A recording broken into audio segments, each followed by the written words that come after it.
2023 সালের ভিতরে গোটা বিশ্বের প্রায় 1/3 দেশ অর্থনৈতিক মন্দার কবলে পড়বে বলে সতর্ক করেছিলেন আন্তর্জাতিক মুদ্রা তহবিলের প্রধান। ইউরোপীয় ইউনিয়ন, যুক্তরাষ্ট্র ও চীনে অর্থনৈতিক কর্মকাণ্ড মন্থর হওয়ার আশঙ্কায় 2023 সাল এক কঠিন সময় পার করবে এবং এর প্রভাব সারা বিশ্বে ছড়িয়ে পড়বে বলেও জানিয়েছিলেন তিনি। রাশিয়া ইউক্রেন যুদ্ধ, নিত্যপণ্যের মূল্যবৃদ্ধি, উচ্চ সুদ হার, মূল্যস্ফীতির পাশাপাশি সম্প্রতি বিশ্বের আরও কয়েকটি দেশের মধ্যে যে যুদ্ধাবস্থা তৈরি হয়েছে তার ফলাফল যে খুব ভয়াবহ হবে সে বিষয়ে কোনো সন্দেহ নেই। 2019 সালে কোভিডের ভয়াবহতায় স্থবির হয়ে পড়ে সমগ্র বিশ্ব। সে ক্ষত কাটিয়ে ওঠার আগে ইউক্রেন রাশিয়ার যুদ্ধ শুরু হয়, ফলে ক্ষত শুকানোর আগে পৃথিবীর বুকে নতুন ক্ষতের তৈরি হয়। বৈশ্বিক রাজনীতির কারণে পণ্য আমদানি রপ্তানিতেও বিরূপ প্রভাব পড়ে।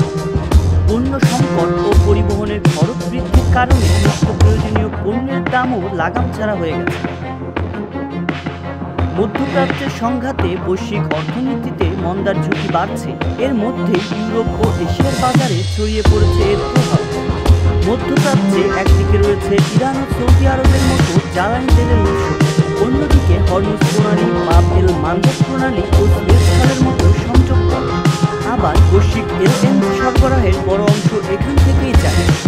অঞ্চলটিতে শুরু হওয়ার সংঘাত জ্বালানি সরবরাহ কার্যক্রমে বড় ধরনের ব্যাঘাত ঘটানোর কারণে বিশ্বব্যাপী মন্দা এখন আর আশঙ্কার মধ্যে সীমাবদ্ধ নেই। স্বাভাবিক দৃষ্টিতে এই বৈশ্বিক মন্দার প্রভাব একজন মানুষের ব্যক্তিগত জীবনে কতটা প্রভাব ফেলে তা অনুমান করা সম্ভব নয়। উন্নয়নশীল রাষ্ট্রে নিত্যপণ্যের দামের ঊর্ধ্বগতিতে নিম্ন ও সীমিত আয়ের মানুষ দিশেহারা। তারা ঋণ করে পরিস্থিতি সামাল দেওয়ার চেষ্টা করছে, তবে উচ্চ সুদ হার তাদের আরও ঋণের ফাঁদে জড়িয়ে ফেলেছে। ঋণের ফাঁদে শুধু নিম্নবিত্ত নয়, মধ্যবিত্তরাও আটকা পড়ছে। প্রচলিত ব্যাংকে সুদ হার কম হলেও সেখান থেকে ঋণ পাওয়া সহজ, ফলে তারা উচ্চ সুদ হারে অপ্রচলিত ব্যক্তি খাত এবং এনজিও থেকে ঋণ নিচ্ছে। ওই ঋণের সুদ আর কিস্তি পরিশোধ করতে গিয়ে তারা এখন নাজেহাল।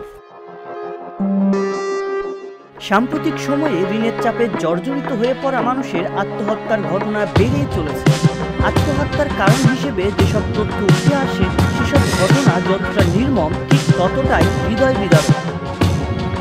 শনিবার 9 ডিসেম্বর ভারতের কর্ণাটকে আর্থিক সংকটে শিশুসহ একই পরিবারের সবাই আত্মহত্যা করেছে। একটি বাড়ি থেকে ওই পরিবারের 3 জনের মরদেহ উদ্ধার করেছে পুলিশ। ঘটনাস্থলে পাওয়া একটি সুইসাইড নোট থেকে আর্থিক সংকটের বিষয়টি জানা যায়।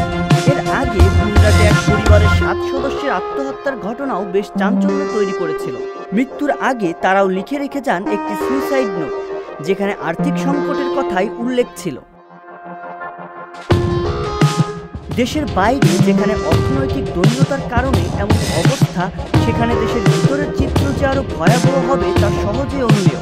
বাংলাদেশের গণমাধ্যমের প্রতিবেদনে প্রকাশিত তথ্য অনুসারে গত জুন থেকে আগস্ট মাসে বাংলাদেশের বিভিন্ন অঞ্চলে অন্তত 28টি আত্মহত্যার ঘটনা ঘটেছে, যার প্রতিটি ঘটনা আর্থিক সংকট সংশ্লিষ্ট। রিয়াজুল ইসলাম, সংবাদ প্রকাশ।